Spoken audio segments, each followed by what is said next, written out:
Hi folks, so I want to do a quick video that looks over the next week or so as we head towards the Pisces new moon. I think on Monday, right? It is because the Pisces new moon is on the 19th or the 20th, depending on where you are. It could be a different date. So that's looking ahead about over, let's just say, a little over a week. But this coming week, the aspects that this week are a little bit edgy. So let's summarize with regard to where we are, because we've just come past an important set of transits in the sign of Capricorn, with yesterday, the 2nd of February, the 10th of February rather, being an important date. A quick summary of where we've been. November and particularly December, I talked about as the personal planets, specifically Venus, Mercury, the Sun. Mercury staying on for longer because it was retrograde in Capricorn, as the planets Venus, Mercury, the Sun transited Sagittarius first and moved into Capricorn. I talked about the fact that they somehow, it's the nature of the transits and the trine to the North Node and Uranus in Taurus from the transits in Capricorn and the square to Chiron. For me, as we headed towards December the 29th of 2022, created in the middle of heavy transits, and you can look at my past few videos, heavy transits being the South Node in Scorpio, Pluto in Capricorn, Saturn in Aquarius, Neptune in Pisces, Chiron in Aries. And heavy doesn't necessarily, in some of these cases, heavy is challenging. And in some of these cases, like the North Node and Uranus in Taurus, they can be enlivening. Well, I talked about the fact that these transits through the sign of Capricorn, so particularly the time we're talking about is something starts to brew in November, but really starts to develop in December, as somehow announcing 2023 for us. And some people could have seen opportunities, some people could have seen offers, whether they were concretized or not. And then December 29th, of course, Mercury went retrograde until January the 19th, unless you have Mercury retrograde in your birth chart. For a lot of other people, it may have felt like there was a 3-week period of static or stasis. All of a sudden, we're moving forward, and now we need to learn more of what it is that is going on. Now, if you have Mercury retrograde in your birth chart, it's possible that what you learned between December the 29th and January the 19th gave you a certain amount of oomph and clarity and decisiveness with regard to how to move forward.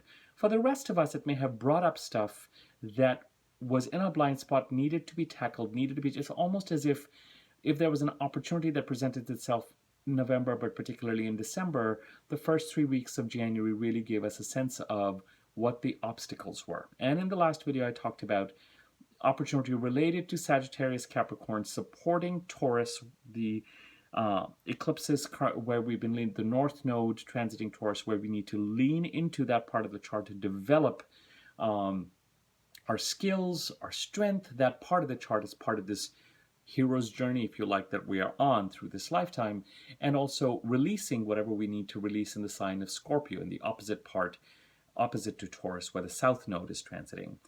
And these transits in November, but particularly December, supporting the Taurus part of our chart.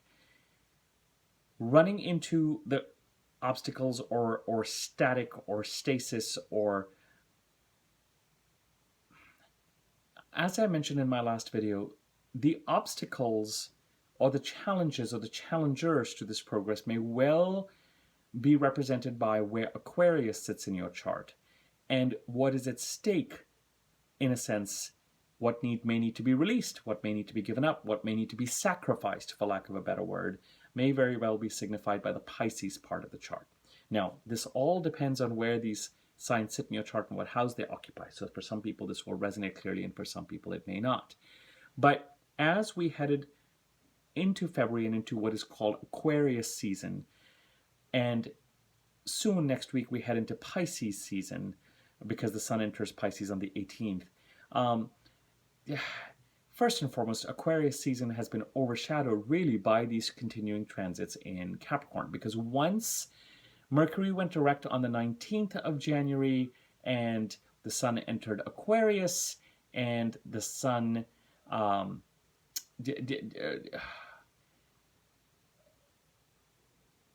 and Uranus went direct, and Venus conjuncted Saturn on the 21st. So somewhere between the 19th and the 21st, 22nd of January, as things started to turn and move forward, we've really been, over the past few weeks, past 2 or 3 weeks, in acceleration mode towards this weekend where we find ourselves today. Thank you for bearing with me as I kind of pull all this together. Where we are today, in my past few videos, I've been talking about something brewing in November and December, and we need to get with the program, get to the banquet table, board the plane, board the train, whatever it is, by this weekend. This weekend technically starts up 2023, but really started to brew and develop and concretize in November, December of last year. Okay, that's where we are. And yesterday, Mercury, on its way out of Capricorn, Mercury entered Aquarius today, conjuncted Pluto. A conjunction, the Sun is conjuncted Pluto and Venus is conjuncted Pluto, and now Mercury has finally conjuncted Pluto. So the Capricorn part of the chart continues this transformation. Pluto is in Capricorn just for another year and a half or so. It's going to be going between Aquarius and Capricorn as it finally moves into Aquarius. And so whatever transformation it's been trying to create in Capricorn, you are going to need to align with. You're going to need to adopt. You're going to need to take very, very seriously, because it's a very, what is coming up in the next few weeks and months is that the North Node, as it moves from Taurus into Aries, and as Pluto does this dance in sort of the first few degrees of Aquarius and the last few degrees of Capricorn, they're going to square, and leaning into that North Node is going to become essential to create this transformation, to finish the transformation of the Capricorn part of the chart and begin the transformation of the Aquarius part of the chart. Okay, now, if opportunity has been defined by this dance between the Capricorn part of the chart and the support in the Taurus part of the chart, while the prevailing eclipses of release have been in the Scorpio part of the chart, then the obstacle is defined, or the challenge is defined in the Aquarius part of the chart, and what is at stake, or what may need to be sacrificed, or what may need to be fought for. It might very well be in the Pisces part of the chart, but don't lose sight of where the compass is pointing. The North Node is pointing to the Taurus part of the chart, and these transformations in the Capricorn part of the chart have been enormously supportive and energizing, and have been pulling us through all these slow-moving, transformative transits that are all around us in different parts of the chart. This week, now that we're getting ready to board the plane, for some reason, there are a couple of conjunctions that happen that are rather challenging. The Sun conjuncts Saturn in Aquarius on the 16th of February, and the day before that, on the 15th, Mercury in Aquarius, starting today, but on the 15th, Mercury from Aquarius squares the North Node in Taurus, and Venus conjuncts Neptune in Pisces. So once again, on the 15th of February, Mercury in Aquarius squares the North Node. Mercury, while it has been in Capricorn, has been trining the North Node, giving it support. Now in Aquarius, it squares the North Node, and on the same day, Venus in Pisces, the part of the chart where we are fighting over the spoils, or what is at stake, or what may need to be sacrificed, or what may need to be released to continue to develop into this Taurus part of the chart with these Capricorn transformations that have been occurring. Thank you for sticking with me. Venus conjuncts Neptune on the 15th. So on the 15th, Mercury squares the North Node, Venus conjuncts Neptune, and the very next day, on the 16th, the Sun conjuncts Saturn. Whoever, whatever has been an obstacle or challenge will raise its head again this week. 2023 starts, you avail of the opportunity, you get on the plane with it. I'm using analogies that I've been using in the past few videos. You finally make it to the wedding banquet, you begin your feast, but as you begin your feast, you may find that there is some stuff that needs to be addressed, and you may likely need to bring the energy of, all right, you know what, I am done once and for all, and I need to dot this I, and I need to cross this T. Now, Venus conjuncting Neptune. Remember that around the time when Mercury went direct, January 19th, and Venus conjuncted Saturn, I think it was the 20th or 21st of January, we had talked about the fact that our sense of self-worth needed to be taken very responsibly as we dealt with whatever the challenge was with us coming to this particular weekend in the first 3 weeks of January. Well,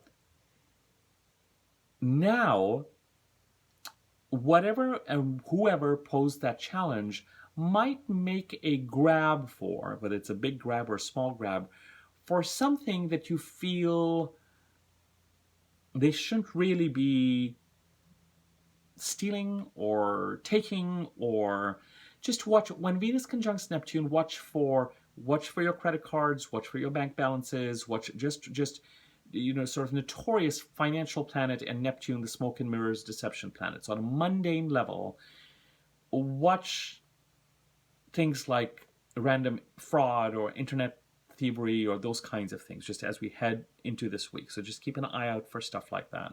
Venus conjunct Neptune, of course, an amazing transit for the arts and creativity and sparking imagination and getting inspiration for creative pursuits, for spiritual endeavors, a very sparky conjunction when it comes to romantic matters. I will not use the S word, the 3-letter S word, because I don't want to be, take forever as I upload this video because someone has to review it. But the bottom line is, kind of delusional, kind of very, very amped up, very romantic, very swept away, but get to know people before you go overboard a little bit, because there could be this quality. If you want to lean into the kind of mystical fireworks of it, go for it. But just know that there's a certain reality that may be compromised.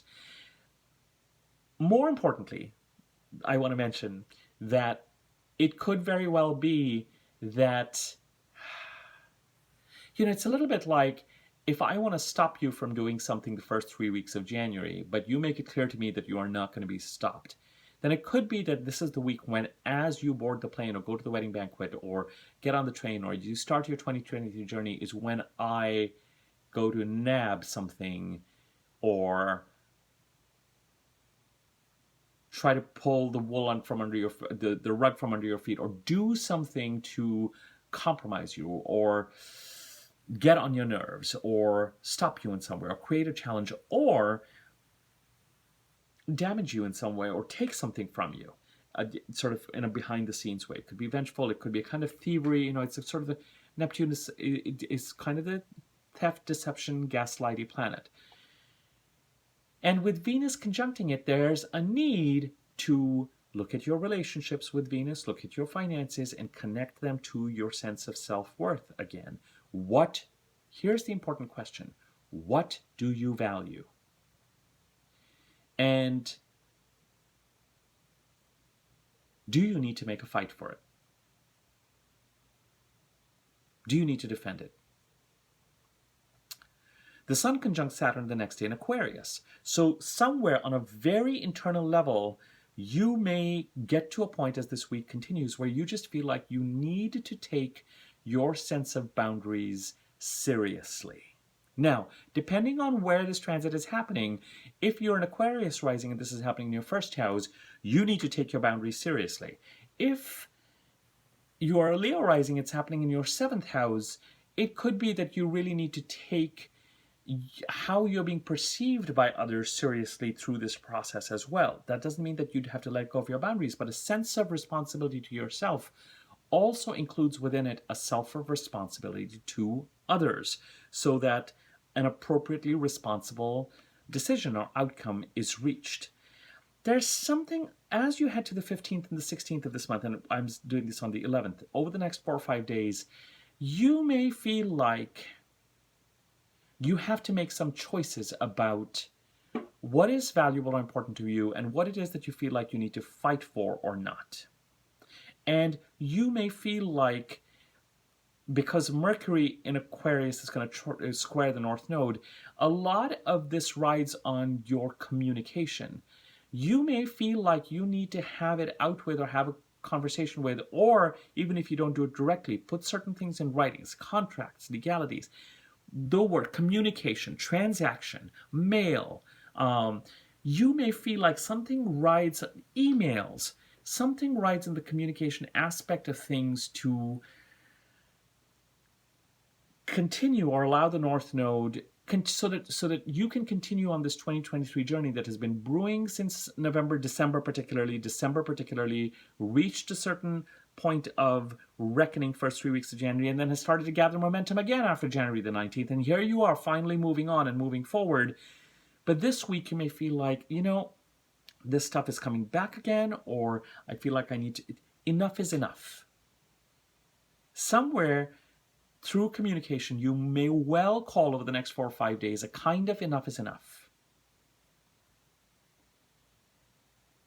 And it's going to be either in this kind of sense of, no, you cannot have this, or no, you cannot get away with this, or even if you get away with this, let me just make it clear that I can see you do it. And so I may not choose to fight it, but I'm still going to, or you may decide that in a certain sense, there's a certain something that you're just like, you know what? I'm going to keep focusing in the direction that I'm focusing on. I'm just going to let this crap go. But the letting it go still comes with, there's an assertion here. There's at least a recognition. And there is a call for communication and self-worth and assertion and honoring the Sun conjuncting Saturn. Honoring the lessons, honoring the exchange that is going to be taking place all this week between your soul and what it wants to communicate to Saturn, the planet of responsibility and learning and growth, and the lessons you need to learn in order to move towards your potential, and what Saturn wants to tell you about how to handle and tackle certain situations, certain obstacles, a certain kind of opposition in a responsible and wise way that is truly a response and not a reaction. But whatever is at stake, someone is going to, the opposition is back this week in a certain sense. You may really feel like there are lines that need to be drawn. Now, interestingly, Mercury conjunct Saturn on March the 2nd, and March the 13th to 16th, the Sun conjuncts Neptune in Pisces, and Mercury conjuncts Neptune in Pisces. So whatever it is that is happening now, you may find that it starts about a 4-week odd conversation that takes us to the middle of March. So a communication happens, an assertion happens, and it leads to a certain set of conversations that continue. And these next few transits, Mercury conjuncting Saturn on March the 2nd, the Sun conjuncting Neptune on the 13th, and Mercury conjuncting Neptune on the 16th, especially that Mercury-Neptune conjunction. Again, kind of a classic thievery deception, but you could use that Mercury energy to really communicate, continue to communicate at that time. The Mercury-Saturn conjunction on March the 2nd, again, a need to communicate responsibly, and by March the 16th, to really confront whatever it is that needs to be confronted. What are you letting certain things go?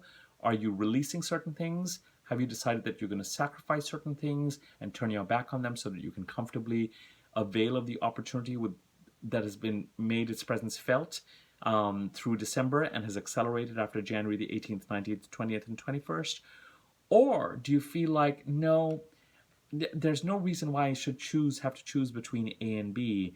I'm going to pursue what I need to pursue, but where I need to draw the line, I'm also going to draw the line so that certain types of behaviors can be arrested, curtailed, stopped. Now, these transits with the Sun and Mercury and Venus happen pretty much every year. So there's something about the Pisces part of the chart that is an ongoing saga that has started in 2014, 15, 16, and it is still continuing. Saturn enters Pisces on March the 6th or 7th. So by the time the Sun conjuncts Neptune and Mercury conjuncts Neptune, Saturn will be in Pisces. The North Node is going to be moving into Aries, and in about a year and a half is going to move into Pisces. So it's not over yet, folks. Over the next 3 odd years, Pisces is going to be our battleground. Where Pisces is in the chart is going to gain more, it's going to gain greater and greater prominence. And quite frankly, it's had this prominence since 2014, 15, 16. Okay, let me simplify this so that we are a little bit off all the transits in the Capricorn part of the Aquarius part of the chart. Opportunities may have come up that feel like they're inaugurating 2023 in November, but particularly December, where The taking off point for them may actually very well be around this weekend that I'm doing this recording in. There may have been a period in the first 3 weeks of January where there was an awareness of obstacles and challenges and who this is not going to work for, or who needs to be accommodated. And this coming week, you may have to tackle, and you may gain greater awareness of, and you may feel like you need to communicate something to, you may need to feel like you start a process over the next month where as you're boarding the plane or sitting at the banquet table or focusing on 2023 agendas and priorities, you may feel like you need to take care of past issues that you may have had enough with. Okay, I will leave it at that. The saga continues. The chart continues to turn. If you found this useful, go ahead and comment, like, subscribe. Click on the bell icon next to the subscribe button, and there's a wiggly bell on top so that you're notified when I do new videos. And I will be back in touch again. Thank you.